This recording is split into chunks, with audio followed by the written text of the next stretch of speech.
Micah Parsons has officially requested a trade. Will he get it? We'll break it down next.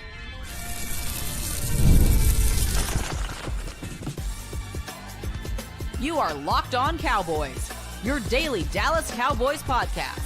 Part of the Locked On Podcast Network, your team every day.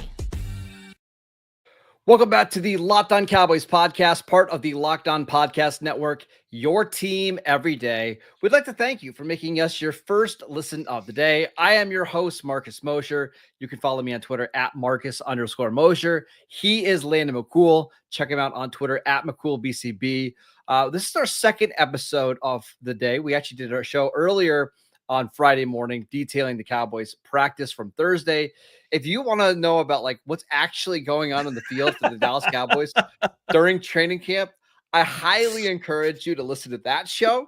But on today's show, we're going to talk about a bunch of nonsense that is just getting out of control, including Micah Parsons officially requesting a trade from the Dallas Cowboys. Landon, the floor is yours. Oh boy, it's mine. Oh, great. Well, first of all, regular Jay. Yes, we're here to help, buddy.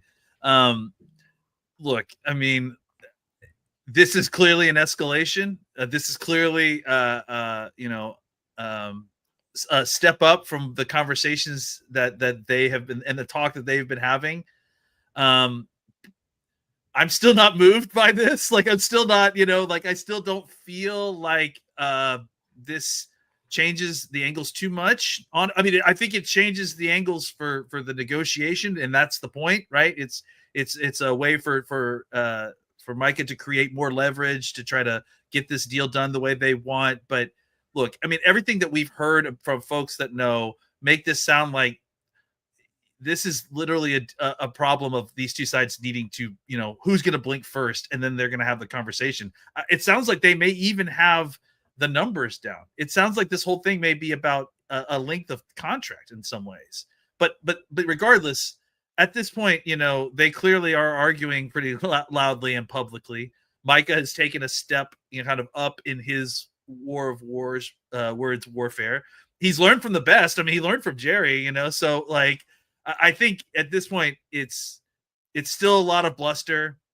The facts of the matter is the Cowboys definitely own Micah Parsons' contract for this year and have at least two tags that they can place on him for the next 2 years. So if the Cowboys don't want to get rid of Micah Parsons, he's not going anywhere for 3 years, and that's why this whole thing is kind of silly, right? Like, because ultimately this isn't over. Like, this isn't even close to being over.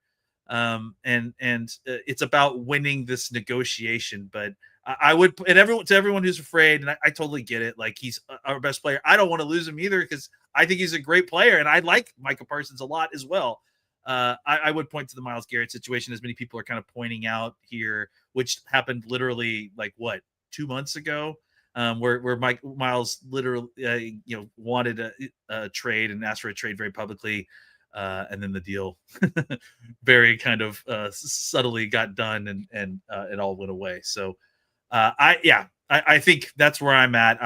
It's a big loud noise, but it's still just noise. All right, I want to break this down from both sides, because I do think both sides are in the wrong a little bit here, and I'm going to get to that in a second. Yeah. But this is just so freaking exhausting and annoying. Like, it's just Micah Parsons is arguably your best player. I think he's your best player. I think you would agree. Yep, absolutely. It didn't need to get to this point. And I remember saying a couple months ago, like, talk to me on August 1st. That was the date. Like, hey, if Micah's not practicing on August 1st, we'll have a conversation. Well, by golly, it's August 1st, and they've pulled the nuclear button, or pushed the nuclear button to get this all moving.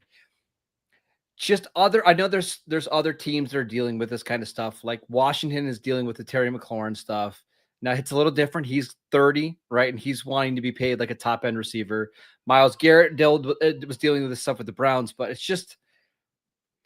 just want them to have a training camp in an off season that's about football and about not all this other nonsense. And this is a second off season in a row that we're doing this, where it's Micah and CD. CD sat out all of training camp last year, and Dak had the negotiations, and it gets really tiring. That's all. Yeah, absolutely. I mean, it's just one of these situations where it's like you're setting the high end of the market on a deal, and when they get that, like the Joneses, just they get competitive, and they don't want to blink on these situations. um Again, it's really just frustrating because, like, for you and I, like, we want to talk about football's actually happening now. Like, pads are on, these training camp practices, and that's why Marcus brought up the earlier show when we were talking about football. But Mhm. like, the truth of the matter is that we try to focus on football. They try to use the media to try to get folks on their side so that they can kind of have their negotiation wars. And a lot of really negative. I mean, think about some of these negotiations, and not just with the Cowboys, but with a lot of these teams. When there's high end negotiations like this, a lot of crazy stuff gets said. Trades get demanded. People saying, "I'll never play for this team ever again." Blah blah blah blah blah. Think about all the stuff that, I mean, again, I hate to keep pointing to the Myles Garrett stuff, but think about all the stuff that Miles said that he wanted from, like, the Browns organization that Oh, yeah. never followed up for afterwards. So I think this is probably an acceleration. They're going to probably. It sounds like the Cowboys have already come out and said that they're not going to respond to this trade request. So we'll see how that moves. But at some point, something's going to move. Somebody's going to pick up the phone. It's always this narrative of, like, you know, Jerry it was late one night and Jerry picked up the phone. He's like, "Hey, what are we doing here, guys? Like, why don't we negotiate this contract?" And then it gets done. And, so look, I think both sides are trying to get the better end of this deal for sure. And they're playing a lot of hardball, and it looks ugly when it's being played out in the media. And we're seeing it kind of laid out bare for us all to watch. But I think at the end of I think I said, I keep saying, there's just nothing about this that makes me feel like Micah isn't playing for the Cowboys next year and beyond. I mean, I still feel that way. I we're gonna get into whether or not we think he gets traded, but I do want to point out something. It feels very much like you have a changing of the guard a little bit, in the sense of, like, we really haven't seen, like, an active player kind of go at Jerry Jones and Stephen Jones like this in the media. You heard CD Lamb at a press conference a couple days ago talking about how, like, hey, all these, it's just basically nonsense. Like, hey, we don't need to have all these critiques from the front office. And remember, Dak last year talked about how he doesn't really listen to what Jerry says. It's really hard to build a culture, and maybe this is one of the bigger problems with the Cowboys, when there constantly feels like there's fighting going on between the front office and the players. And I get it that it's part of the business, but it doesn't feel this way with every team across the NFL. And this is where you and I have critiqued Jerry. It's like Jerry Jones used to do this kind of stuff so he could be part of the news cycle 365 days of the year. I think we're past that. Like, football has become so popular that you don't need to do that. And I don't think the juice is worth the squeeze anymore, trying to, bleed every little news story out of a contract like this. It's just not worth it. Yeah, I mean, I don't think it's having as much of a detrimental effect as we would think it does. I think these guys view it as a business, but I agree. Like, there's no point to it. There's no reason to continue to do it. It isn't creating a positive media narrative. And, like, again, like, like I said when we talked about this before, I understand the thought of the idea that all press is good press. I just have a hard time seeing that. Like, it's just not being spun in a positive way for the Cowboys at this point. Even though, like, I think that Micah and his agent have more to do with this deal than is being portrayed in the media, right? It feels like it's all on Jerry and Steven, which, I certainly think they deserve more share of the blame, but it's not like, they're the only people in this negotiation. No. So yeah, I think at this point, I wonder if they don't kind of reevaluate how they handled all of this after this, because maybe Mike has kind of found a way to negate the positive benefits of dragging deals out in the media, like to the point where they, decide. Well, it feels like his credibility is higher than anybody else on the Cowboys, right? Because he's young, he's dynamic, he's an all-pro caliber player, and if it's Micah doing this, it carries some weight rather than maybe some of the other players. But I want to talk about whether or not we think a trade will happen and kind of what's the next step here. We will get to that next. This episode is brought to you by Monarch Money. Do you ever wish managing your money felt easier? With Monarch Money, it can. Whether you're growing your savings or you're planning a big purchase, Monarch puts you in the driver's seat. It's like having your own personal CFO, giving you full visibility and control over your finances. And Monarch Money is more than a budgeting app. It's a complete financial command center. You can track all of your accounts, all of your investments, and your spending in one place. So in addition to managing your money, you're also building your wealth. My family's been using Monarch Money for about 9 months now, and it's unbelievable how much money they've helped us save. And now we're actually starting to build some of our wealth. So take control of your finances with Monarch Money. Use code LOCKEDONNFL at monarchmoney.com for 50% off your first year. That is monarchmoney.com, code LOCKEDONNFL for half off your first year. Welcome back to the Locked On Cowboys podcast. We'd like to thank you for making us your first listen of the day. We are discussing the Micah Parsons trade request, which happened on Friday afternoon. And let's go with this. Do you think there's any chance the Cowboys actually trade Micah? Like, what would have to happen for us to get to that point? It would have to be an enormous trade. Like, I've seen the kind of hinting of what's going, down or the kind of framework of what potentially would be a trade so far. And it's, you starting at the Khalil Mack deal with, maybe some adjustments to make it 3 first-round picks or something like that. I mean, the Cowboys would have to be blown away, I would imagine. And I don't know that that's necessarily going to happen, because I also think that, like, most teams realize that that's the thing about some of these trade requests, is that sometimes like the teams won't even come after this situation because they know that it's not going to happen. Right. Like, yeah. Whether it was collusion or not, that's kind of what happened with something, with some of these situations with Lamar Jackson when he became a free agent. It's like some of these teams just won't move on this stuff because they know it's just not realistic. So I think you start with, like, a package that would include 3 first-round picks and then negotiate from there.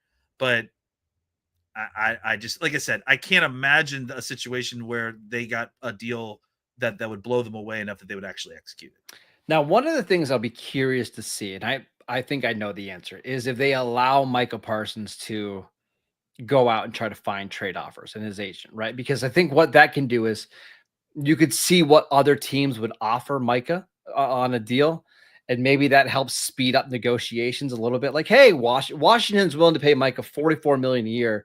There you go. Why don't you guys just, if you match that, we're done here, right? I don't even think we're going to get to that point. I don't think the Cowboys are going to allow Micah to get trades. Now, obviously, his agent, David Mulligetta, he talks to every team. He's going to know what a team would offer. I just think we are months away from that. And actually, here's another thing. Ed Warder's reporting that Micah Parsons is planning on showing up to practice because he doesn't want to lose the $50,000 that the Cowboys can fine him, which to me shows that he's not going to want to miss regular season games, right? If you don't want to miss 50,000, if you don't want to give up 50,000 in fines during training camp, you're not going to do it in the regular season. I think the only way a trade could potentially happen is if we're talking about 2026 and the Cowboys putting the franchise tag on him then, but I don't see it happening this year. Yeah, I mean, I have a hard time seeing it happening, period, but I certainly don't see it happening this season. Yeah, I think, if it kind of bleeds into that, I also just don't, I just don't imagine it going on that long. You know what I'm saying? Like, I just, these sides are both being hard-headed, but that's a really long time for that to kind of bleed into. Look, I think where I'm going to be before I start believing there's any kind of actual change here is if we get to the week before the regular season and he still isn't signed, then my tone shift will probably change on what the long-term situation is with Micah Parsons. I don't know that there's anything that makes me think that Micah Parsons isn't going to be playing for the Cowboys in 2025. Yeah, now there were a couple of reports out today that the Cowboys tossed around some trade ideas in previous seasons, but nothing recently, right? Like I think they were saying, hey, if we can get a monster haul from him coming off the 2023 season and save our money. But again, you're going into the 5th-year option. You've already decided what you wanted to do. And honestly, here's the thing that bothers me the most. And this is actually, I'm stealing this from Joe Goodberry, who said this a couple years ago. When you draft a player in round 1 and that player becomes everything you could ever imagine and more, and then you don't pay that player right away, it sets a bad precedent for your organization. And it shows that you're not really a serious organization. Now we can debate that last part, right? But there is part of it like, hey, if you draft a guy in round 1, he becomes everything you could ever imagine. Don't wait to try to get this deal done. Try to get it done as soon as possible. And that's, I think, if you read Micah's response, I think that's where he was the most agitated, is that he wanted to get a deal done after year 3. He was okay waiting until after year 4. And the fact that we are days away from year 5 starting and he doesn't have a deal, I think that really bothered him. Yeah, absolutely. I will point out that I love Joe Goodberry, but the team that he writes for are the Cincinnati Bengals, who are really struggling. I know it's not different. I get it. And so like, but I think the point is that like, the Cowboys had their own timeline for this. I don't agree with their timeline. Let me be very, very clear. Like their own timeline is terrible. They may have their own reasons for it. They may have some sort of, mathematical reason that if they wait X amount of time and I doubt it, but that may be their argument. Regardless of that, Micah felt that he wanted to have the deal done early, and the Jones felt like they wanted the deal done late.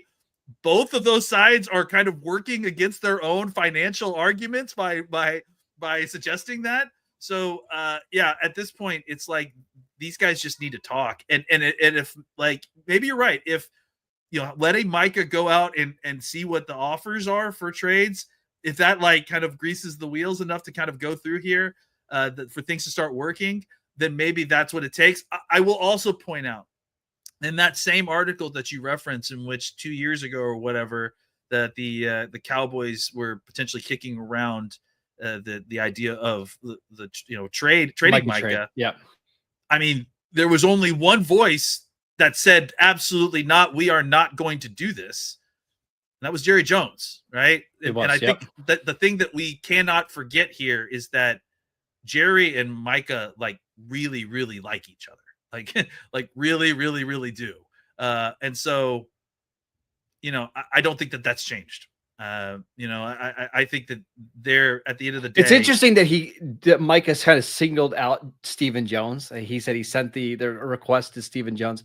I just thought that was interesting, but it's because if you focus the ire on Stephen, it allows Jerry to be the kind of backdoor way of like negotiating that is like allows Jerry to come to you and your agent at this point and be the olive branch bringer, right? And so okay, finally it's let's it's the exact same thing that we talked about last segment, right? Where Jerry's gonna pick up the phone at 11 o'clock at night and be like, hey, what do we got to do to get this deal done? If you focus your ire on Steven like that, it allows Jerry to be clean enough to come in and play hero, which I think what they're doing is they're playing to Jerry's ego there, like hoping that he comes through with the, overhand, oh, okay, let's get this done deal that they're looking for.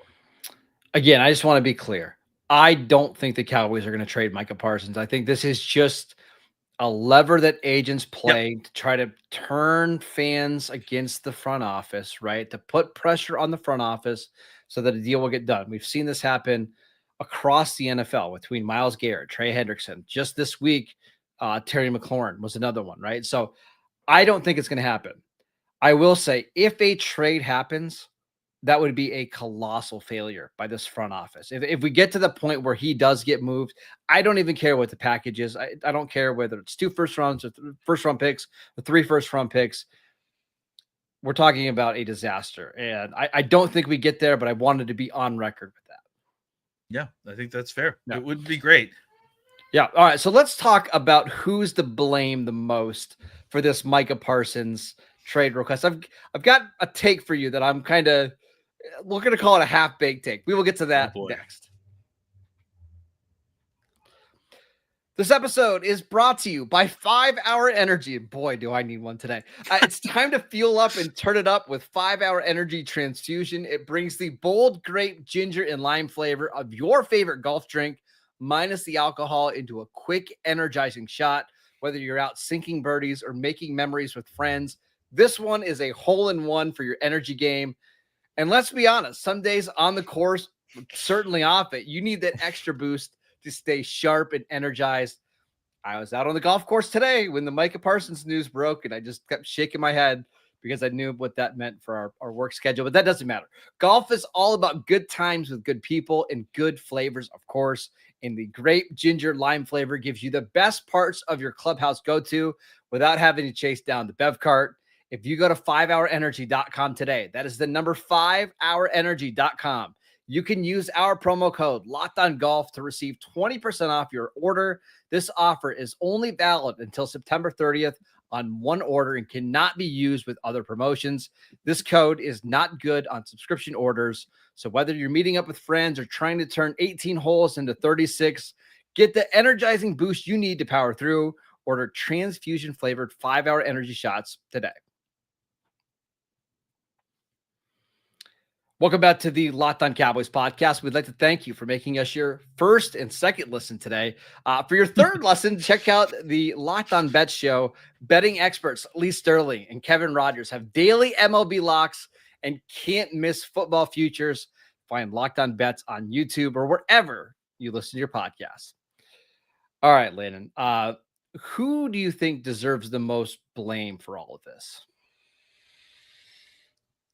I mean, blame is tough, right? Like, I don't know. I mean, I think it's probably at least 60-40, the Joneses and Micah, you know. I think the public perception of who to blame is way out on the Joneses side, and I don't think it's necessarily as appropriate. I do think the Joneses are more to blame here. But this is a negotiation. Like, it's a 2-part deal. Just as much as the Joneses, could pick up the phone and call Maglada, like the same could be said the other way. The Cowboys had a handshake deal with Micah, and you can say what you want about whether that's a good thing that he should be negotiating without his agent or not. Micah did that. So I think, again, the biggest, if we're power ranking the problems here, the Joneses timeline for contract signing is 100% with the bullet number 1. But I also think that it isn't the only thing to blame here, which is kind of the way it's being made out in the media. A couple of things. I tend to put a lot of the blame on the front office because I wish they would have just got this deal done sooner. As soon as you saw that third year when he became eligible for a deal, they should have made him the highest paid defensive player in the league by $5 million, and you would have still been saving $10 to $15 million per year, right? Like, it's once you know you have an elite player, take care of them. That's why we've been advocating for the Cowboys to pay Tyler Smith right now before the price goes up, right?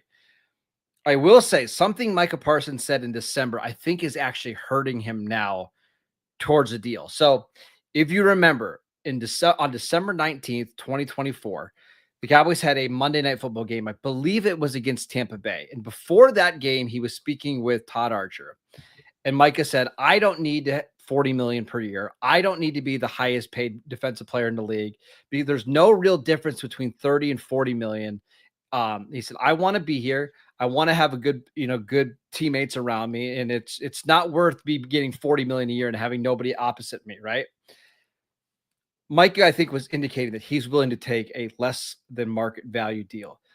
As soon as the Cowboys heard that, I would have offered him a deal at like $35 million a year, which would have made him the highest paid player in the league. The problem is, I got to believe that Stephen Jones and Jerry Jones are trying to hold those words against Micah now. And the agent isn't letting that happen, right? They're saying, hey, Micah, you said you would sign for 30. Why are you trying to get 44 right now? And that's one of the big holdups. Again, I'm not blaming Micah for that, because I do think Micah wants to win and he sees that as the best option. But agents aren't going to fall for that either. Yeah, I mean, I just have a hard time believing this is about the money. I think this is about the years, because look, I mean, the deal, like, I feel like we've all been centered around what the money is going to be. And to me, it's always been like a $45 million a year deal. You know, the TJ Watt deal came in, kind of just further confirmed that. I mean, we'll see. Like, I mean, it's tough to kind of figure out exactly from the outside what it is, but I think your point kind of shows that. To like, I think for the you know, and it goes back to what the Cowboys talked about with the Dak deal, right? Is that to them the most important part was the years, was the amount of years, so that they can have the flexibility. And I also think that that's part of the reason. Again, not saying that this is a good strategy or that I agree with the strategy. I think it's part of the reason that the Joneses strategy was to wait, is because they have all this lined up in their spreadsheets, and they're following the increasing trends of cap increases. And I think that they have it lotted out where they want to spend, where and when they want to spend their guaranteed money that they have to pay. So I can't imagine that actually is going to, you know, make a deal, make them hurry up the deal. But I think that that's their motivation. Last thing I want to say before we go. I tend to side with the players on all this kind of stuff, right? Get your money while you can, because the front offices and the teams, they have ways that they can pull levers to void deals and all that kind of stuff. So I'm always on the player side. I will say this for Micah, though. When you go out and request a trade that you no longer want to be a Dallas Cowboy, even though we both think a deal is going to eventually happen, those kind of things stick around a little bit and they're remembered.